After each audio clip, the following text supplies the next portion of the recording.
So, Doctor Who. That's what I'm doing recently. I've also been watching a lot of Classic Who. You know, if you've never gotten into Classic Who, and you're going to watch Doctor Who, I suggest you start with Classic Who. Have that. So, what do I suggest? Doctor Who Season 7 is where you should start. Season 7? Why Season 7? Well, Season 7 is the first season you can watch that has not been erased in part by the BBC's practices at the time, which I'm not going to call stupid because they were very common, but BBC used to get rid of their film reels, or not film, their tape reels of Doctor Who. Because what they would do is, when they filmed something, to save money, they thought, well, no one is ever going to broadcast this again, and we are in the 1960s, and we are not even going to think of the possibility of someone in the future broadcasting this again with any new technology that may or may not be invented, because this is the 60s after all, and everything that has been invented will just stay the way it is, and no one is going to do anything significantly new with technology. That's not going to change at all. This is the 60s. So we are just going to trash these film reels of Doctor Who and hope nothing bad happens. Actually, we're not going to worry about this because it's the 60s and we know everything, and everything's fine. So, some of those Doctor Who serials are missing almost entirely, which is a real shame because the second Doctor, Patrick Troughton, I consider to be like one of the definitive Doctors. You know, there's Doctors that you would say like are the best Doctors, like you just sit down and watch them and they're just entertaining the whole way through. Patrick Troughton, I think, is a Doctor that just, when he's there, he's there. He just seems like, okay, this is who the Doctor is, obviously. You get a sense that Patrick Troughton has always been the Doctor. You know, even though in the show itself he wasn't always the Doctor, but you get a sense that, like, oh, okay, this is just who this guy is. I'm just walking in on something. I don't get that sense with people like Jodie Whittaker. I don't get the sense that, like, oh, this is, this Doctor is just, this is just established the way the Doctor is. It's like, no, this is something that seems very performative. Patrick Troughton was kind of blending in with the role, but most of his era is missing. It's so disappointing. But if you don't want to subject yourself to that banging on the wall and crying bitter tears, then I suggest you just start with the third Doctor, named John Pertwee. Oh my gosh, John Pertwee is a good Doctor. Now, he doesn't seem as, once he was the Doctor, he just stepped into the role and he seemed like he was there. His Doctor adapted over time, which is a good thing.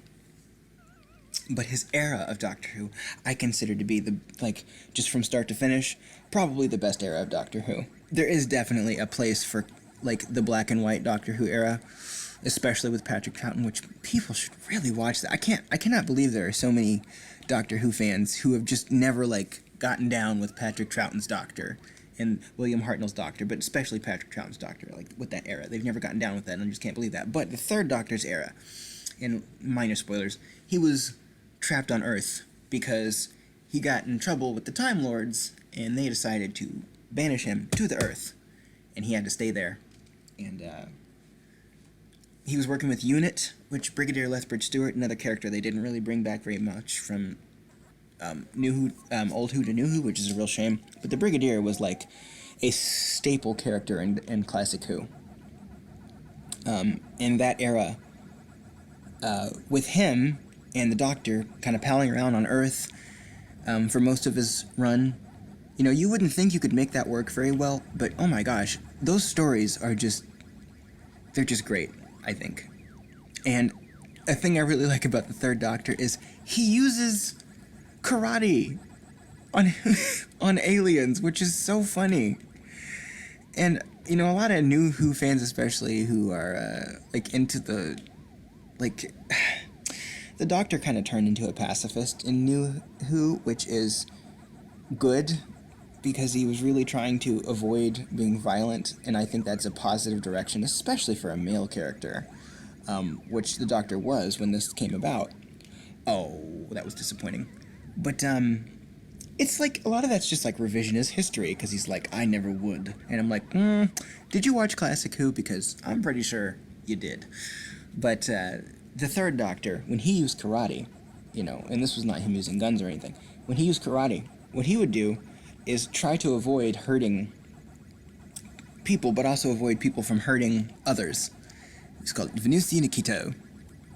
And what it was is he could paralyze people with his moves. He could like temporarily paralyze them, and you know, grab their collarbone or something, or hold them in like a stance.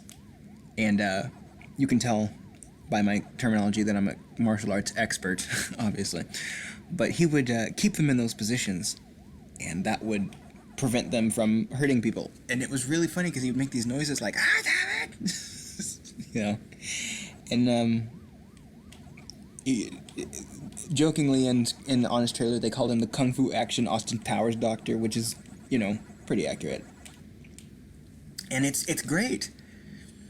And he had attitude, and he had a lot of heart in his era, too. He had Sarah Jane Smith, little known fact, in the United States, because a lot of people think Sarah Jane started with the Fourth Doctor. Sarah Jane started with the Third Doctor. Sarah Jane was the last companion of John Pertwee's Third Doctor. So you get Sarah Jane, you get Liz, you get Jo, who was actually my favorite companion of the Third Doctor's era. You get the Brigadier Alistair Gordon Lethbridge Stewart, and Unit was started, if I didn't mention that already. Unit got its start with the Third Doctor's era. So, a lot of really great stuff happening. And you should watch it, because if you're, and I've just given a lot of stuff away, but if you're not a Doctor Who fan, then basically the Third Doctor's era will be like your introduction. And it has a little bit of a rocky start. The first story is called Spearhead from Space. And it's not my favorite. A lot of people think it's just fantastic writing in the show. I think the show got significantly better directly from that point on. And it was a little... They had some filming oddities at the beginning where they shot part of it on film and part of it on tape.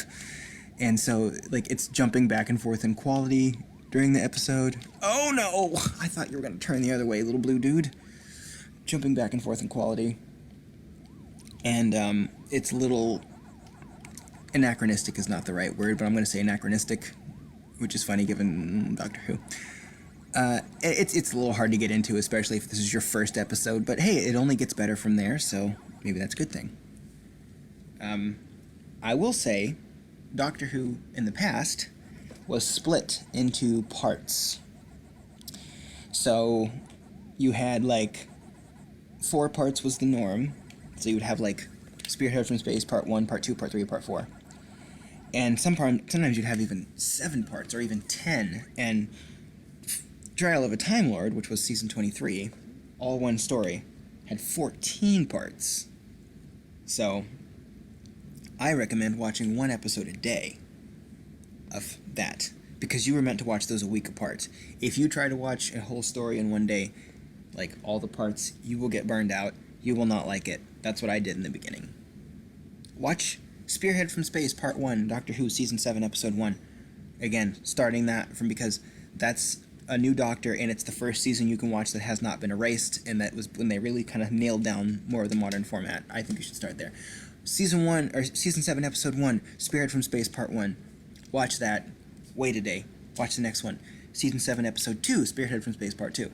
And then from there you go into the Silurians, which is, and then from there you go into, I think, I'm not going to attempt to try to nail that down. I think maybe it's the Claws of Axos, but I could be BS in there.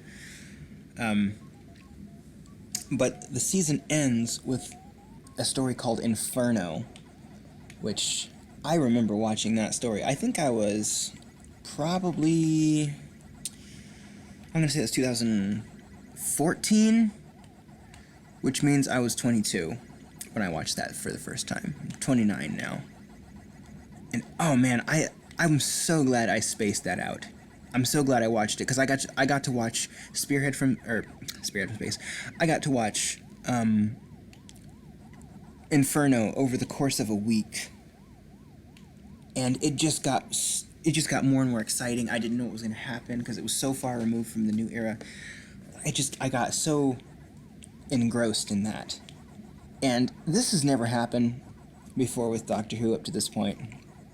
But in Doctor Who, there's cliffhangers.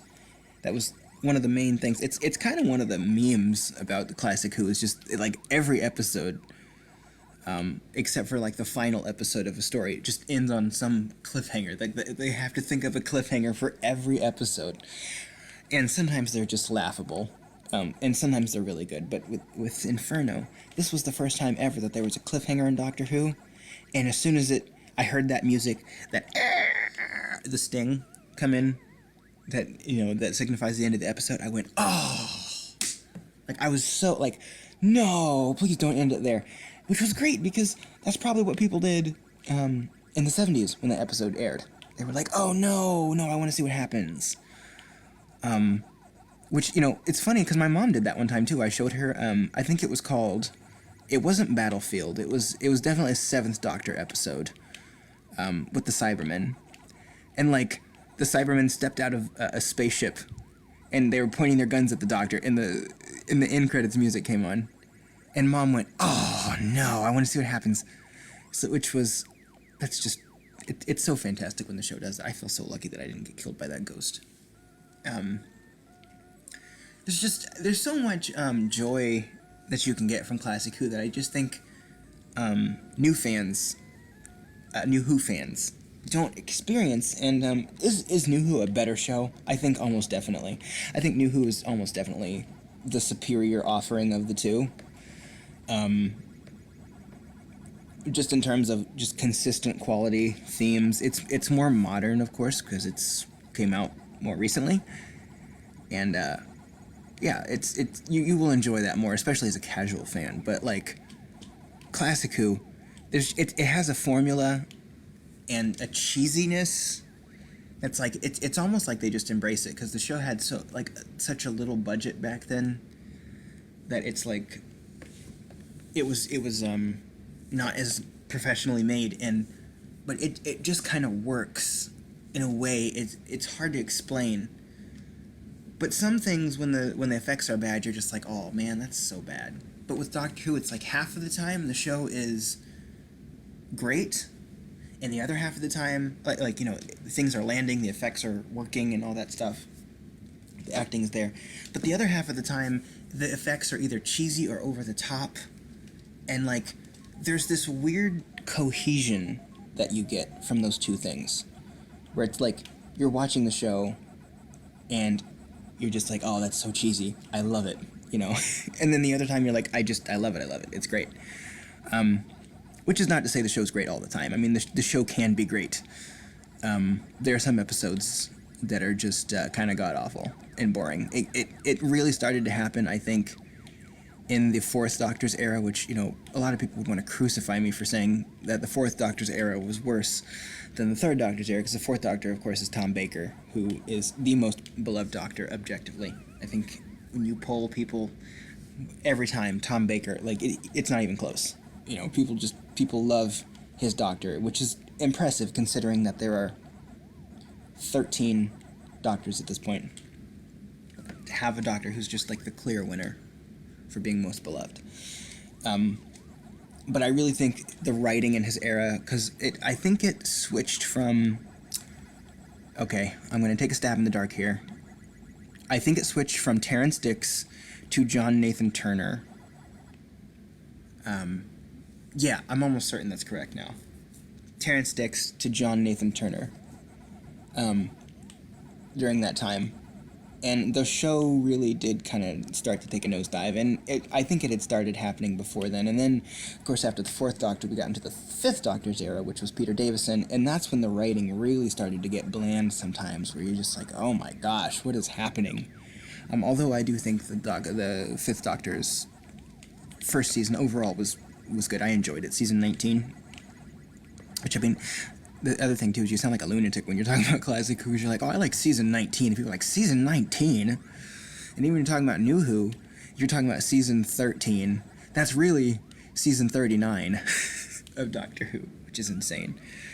But yeah, Fourth Doctor's era started to get that. But I mean, Fifth Doctor, or the Third Doctor's era is good almost all the way through. The most tragic thing to happen, and I should warn you about this if you're going to watch it, because it's public knowledge and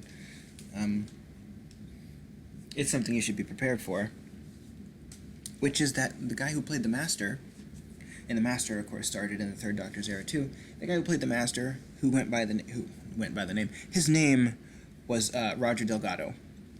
He tragically died in a car crash before the Master's final episodes could be filmed. So the last appearance of the Master in that era is just really random, and like it has no sort of closure. It's almost a cliffhanger. It's not a cliffhanger, but it almost is. It's very dangling, plot thready, and it just ends. Like the Master just never comes back in the Third Doctor's era. The Master would return later on in the show, but not during the Third Doctor's era. And Roger Delgado's death was one of the reasons why John Pertwee left the show. Just because he was so shaken by that, because they were friends, and they were obviously on-screen partners that worked together. So that just that really shook him up, and he just left. And I consider that one of the biggest disappointments of the Third Doctor's era. Is just that, man, you can tell they were planning to have the Master back, and they just never got to film it. And it's so disappointing to see that. Because that appearance, the last appearance of the Master, is just smack dab in the middle of, like, 2 plot devices. So, like, it's very, there's no closure at all, it's so disappointing. But Roger Delgado, another great reason to watch the Third Doctor's era. My God, this guy, he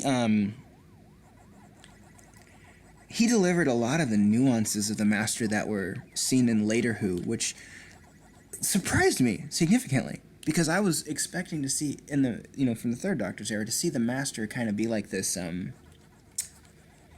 like, non-complicated sort of, like, caricature of the Master, and then, okay, in later seasons, that's when the Master got more complicated. It was like, no, that's not really what happened. The Master had a very complex relationship with the Doctor, even from his, not really from his first appearance, but, from earlier on, like season 8, I would say, they started to have a complicated relationship, and then it got even more nuanced as the show progressed later. I did not mean to turn there. That was so dumb. I meant to turn more to the left. Chalked it up to my bad eyesight. And nothing else. Yeah, it started to get more complicated in, like, season 8. And, especially with the new actors, they had to keep that dynamic going with new cast members. And they did. I think probably the worst, and I don't think the Master was involved in this one, but I think probably the worst episode of the Third Doctor's era is, like, called Planet of the Dinosaurs. I mean, just talk about, like, you can just tell from the episode title, 70s Doctor Who, Dinosaurs. You're like, oh no. Yeah. Imagine, like, it's everything that you would imagine in terms of being bad with effects, but somehow worse at the same time. The first episode, I think, is the only episode of that era that they don't have in color. For some reason. It's just, not only is it not great effects, but it's also in black and white. So yeah. But, it's the weird thing about Classic Who, for me in particular, is that a lot of the episodes that people tend to just love in Classic Who, I don't like them at all, really. One of my least favorite episodes, not Planet of the Dinosaurs. I think Planet of the Dinosaurs has a decent story, not great effects. I think the Daemons, I think, is not a compelling episode.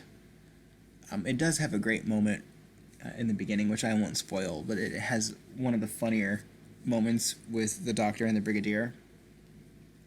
So it's worth watching for that, but it doesn't work for me. The Daemons, but it seems to be an episode that people just adore. Another one that other people don't tend to like, which is called Carnival of Monsters. I actually think if you're not going to start with Spearhead from space, if you can just show someone one episode of Doctor Who from the past to get them to watch Classic Who, you should show them Carnival of Monsters. And that one's just kind of like seen as bland by people. I don't understand why. I've showed it to, I think I've only showed it to one person. I was trying to think if I've showed it to anybody else. I showed it to one person, and they really liked it. That episode, we still quote that episode sometimes to this day. Or that story, I should say. What's so great about Carnival of Monsters? Well, Carnival of Monsters is 4 parts. So it's not too long for people to watch who might not want to slug through a 7-parter. But I mean, of course, that's also true for Spearhead from Space. It's also 4 parts.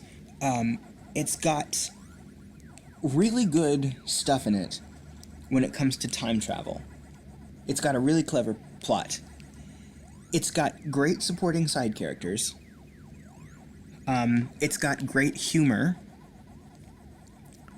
It's a great showcase of the show's cheesy effects, and how they can be charming.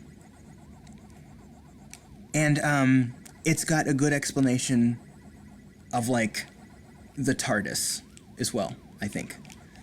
It could be a little, like, that's one of the things that's not as strong, because it could be a little confusing if you're not familiar with the show, like what's happening, but sometimes that can make it more appealing, because it's more, you're getting more layers of the complexity of the time travel.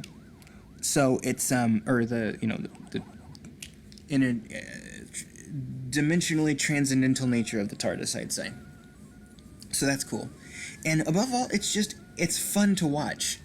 It's, you know, you could probably burn through all 4 episodes in one day if you wanted to, but again, I wouldn't recommend that for any of Classic Who, really.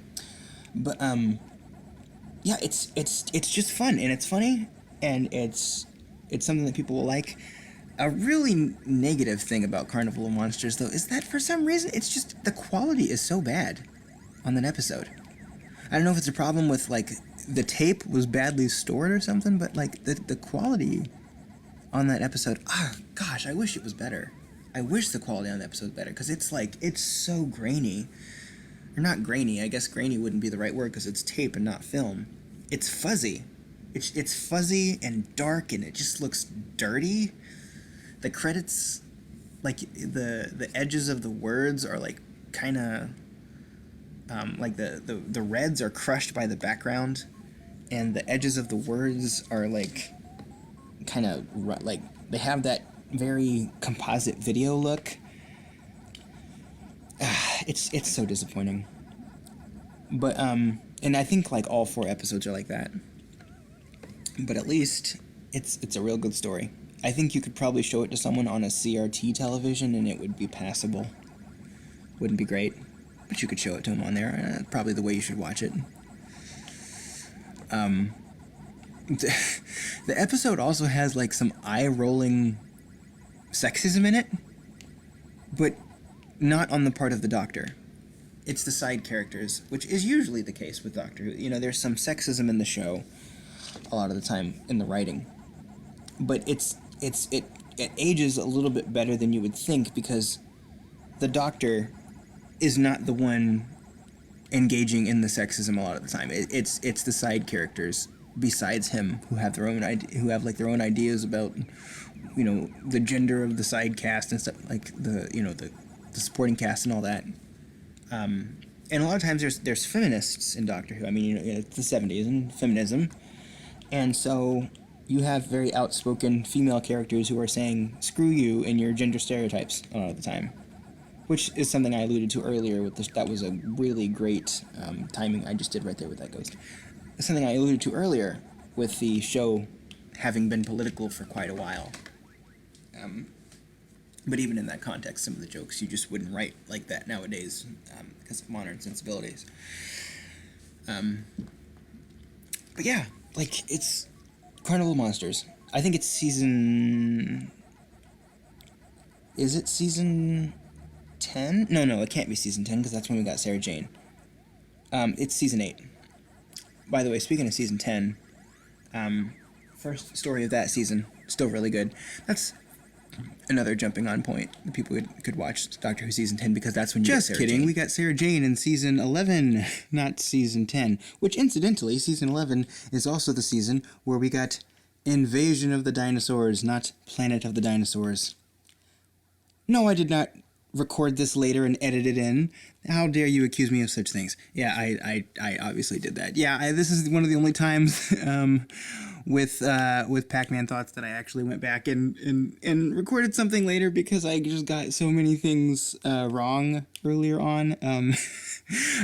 Yeah, I think earlier in this video I said Terrence Dicks when I meant to say Barry Letts, and I said Invasion of the Dinosaurs when I meant to, or I said Planet of the Dinosaurs instead of Invasion of the Dinosaurs. Yes, but anyway, okay, so Sarah Jane, right? We get Sarah Jane in Season 11, and that is when a lot of people will start recognizing more characters from the show. But I want to say something about Classic Who, though, because this is something especially that new Who fans need to understand about Classic Who, if I didn't make this clear before. When you watch Classic Who, when you first watch it, it's going to be very jarring. See, the main mistake that people make who are new Who fans when they try to move to Classic Who is assuming that Classic Who is going to be like New Who, which I understand the temptation for that. I mean, Doctor Who, if you're watching New Who, it's all you've ever known, and I would argue that with the various showrunners we've had on the show over the years, that the show is arguably more different with itself now, New Who, than Classic Who is from Modern Who. It might be the case that like the changes between showrunners in the new show are much more jarring to you than Classic Who would be. But even so, I want to talk about this.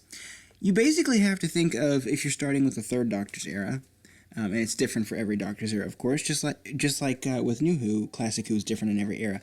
But with the third Doctor, you basically have to think of it as a detective show that just happens to have the Doctor in it, like not a detective show, like a police show, like a police drama with Unit that just happens to have a character known as the Doctor who is a time-traveling alien in it.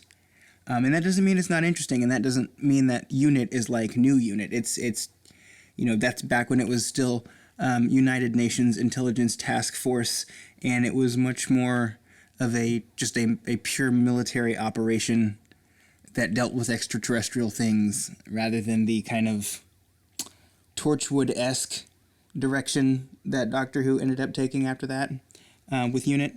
But yeah, you have to think of it that way. And when you first turn it on, you're going to see cheesy effects, you're going to see melodramatic music. Well, I guess you would hear that, wouldn't you? And and the quality is not going to be very good. It's going to be videotape from the 1970s. And you're going to look at this and you're going to think, what is this show? What am I watching? How is this anything like what I watch with Modern Who? And the answer is, it isn't, but that's not a bad thing. As I've said earlier in the video, watch the first episode of Season 7 and turn it off after that. And wait the next day and then watch the next episode of Season 7.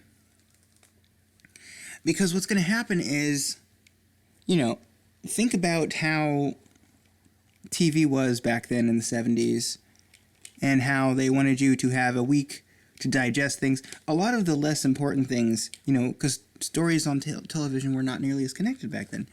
A lot of the less important things would get thrown by the wayside week to week. You're used to watching modern television where so many things are so connected and so important to remember week to week to week. But in Classic Who, it was like each episode was kind of its own thing, but they're loosely connected. It is one story, but ironically, it's not too connected. You're going to have a lot of things that they mention in one episode that serve the purpose of being entertaining in that episode. But then in the episode after that, it's a week has passed, you've kind of forgotten about some of those things, and you remember the main story. And the main story is what they're going to continue. What were the main things in that last episode that we needed to pick up and address. Those are the things we're going to talk about this time. Sometimes characters will appear in one part and just like never come back again, maybe until the last part, or maybe not ever in that story or in that season. So that's something to keep in mind. You know, a day break between episodes, you know, taking a day to wait before you pick up the next episode, that really does help you be like, oh, okay, I see what they're doing with the story now. And those cliffhangers that I mentioned, they will start to get to you. You say, oh man, I really want to know, what are they going to do with this? As long as they don't do one of those laughable cliffhangers, it's like, oh, is the doctor going to die? Those are the most annoying ones, where you're like, is the doctor going to get hurt? And I've heard people say, like, it's more exciting to see how the doctor's going to get out of it, but to me, knowing that the doctor's going to get out of it, and it's probably not going to make all the sense sometimes, that's less compelling than, like, a cliffhanger where it's like, oh, here's this side character. Let's see how they're going to get out of this. I like this side character. They're in peril now, and I don't know if they're going to survive. Or maybe it's, hey, we're introducing this villain, this recurring villain, and now this villain's going to be added to the story. Isn't it going to be interesting to see how that's going to play out? Well, you have to see next week. See, those are the kinds of cliffhangers that work. But those well-done cliffhangers will start to kind of grow on you, and you're like, oh man, I want to see what happens, but I have to wait. That's what's great about Classic Who. And for new fans of the show, and you know, if you're a new fan, I've actually kind of semi-spoiled a bunch of stuff in this video by just talking about the whole premise of the show. But I mean, like, when you start watching Classic Who, I mean, this stuff is kind of out there in the open as soon as you start, assuming you're not going to try to start from William Hartnell's era, which I don't recommend to anybody. Because, like I said, there are some episodes that you literally can't watch because they're erased. But, you know, for new fans, I really think that, as I said earlier, it's very quirky, Doctor Who, especially for Americans.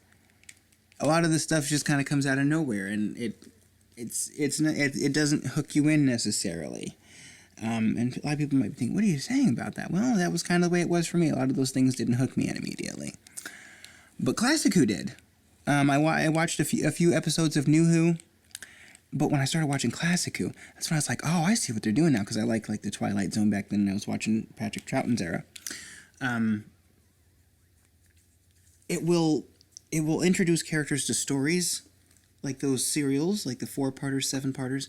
They'll get invested in those stories, start to get familiar with the characters. And by the way, that's why I suggest that people who are starting out watching Doctor Who start from season 7, because it won't be interrupted like the Patrick Troughton and William Hartnell's era will, because of the deleted episode that you can't watch unless you're going to do audio dramas or something, or reconstructions.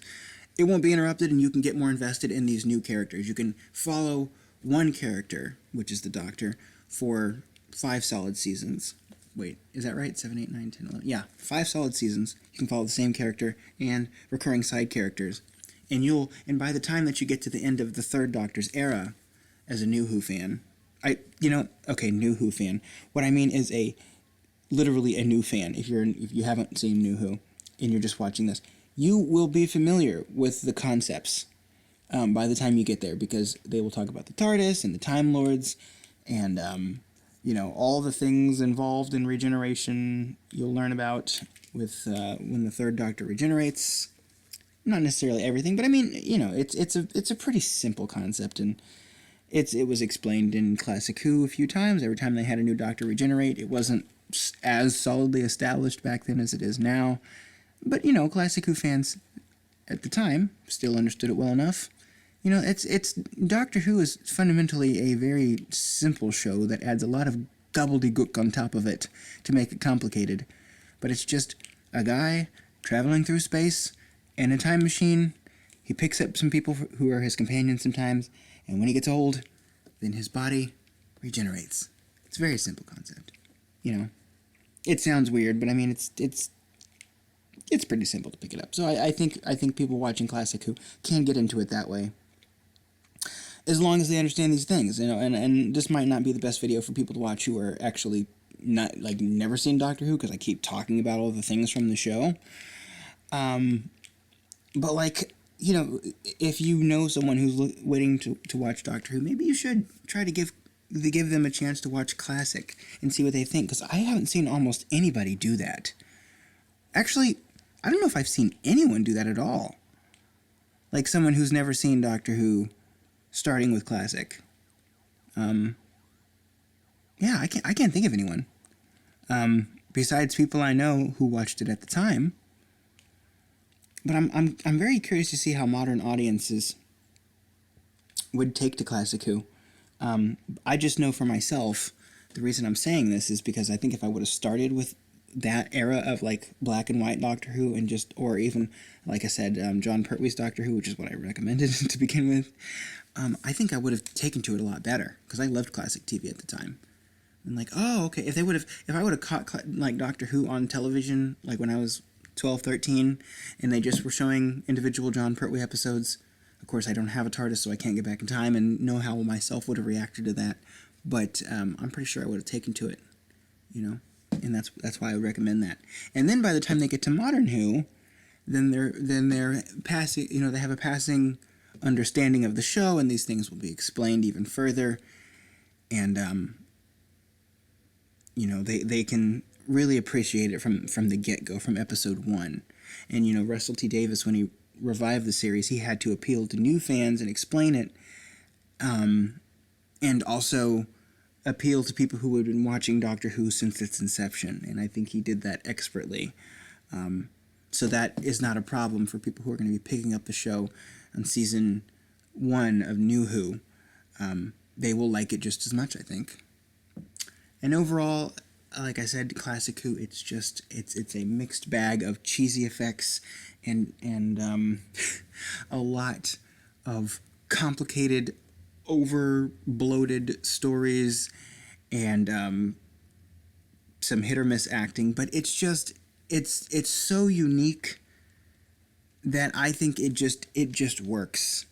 To, you know, even if you're watching something that's not as great, there's at least things to like about it, even when you're watching like the McCoy era, which I know the McCoy era has its big fans. I have episodes I like. I like The Curse of Fenric, for example. I think everyone likes Remembrance of the Daleks. But I mean, was the Happiness Patrol a Seventh Doctor story? Yeah, the Happiness Patrol and whatever that creepy story was with the clowns. You know, people will like those stories, even those ones that are not those few that are pretty good from the McCoy era. They're at least enjoyable enough to watch, you know. So it's and it's great to have so many different eras to choose from when you're watching it. Something I like to do when I'm watching Classic Who is actually just go through it and like watch more than one Doctor's era at the same time. So I don't like to watch, like, for example, more than one like third Doctor story at the same time, but I will go through and watch like a third Doctor story and a second Doctor story and an eighth Doctor, well, I guess not an eighth Doctor story, and like a seventh, did I already say seventh? Anyway, you get what I'm trying to say. Multiple Doctor stories at the same time. And just kind of be like, oh, okay, this is cool.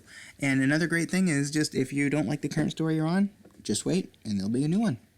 And the story might be better next week. And yeah, it's really great. It was syndicated for such a long time, and I like that Chris Chibnall was at least attempting to bring back some of the things that were great about Classic Who, and I really hope they keep doing that, because it is a lot to enjoy, and it's very varied, and that's why so many people of different types like it.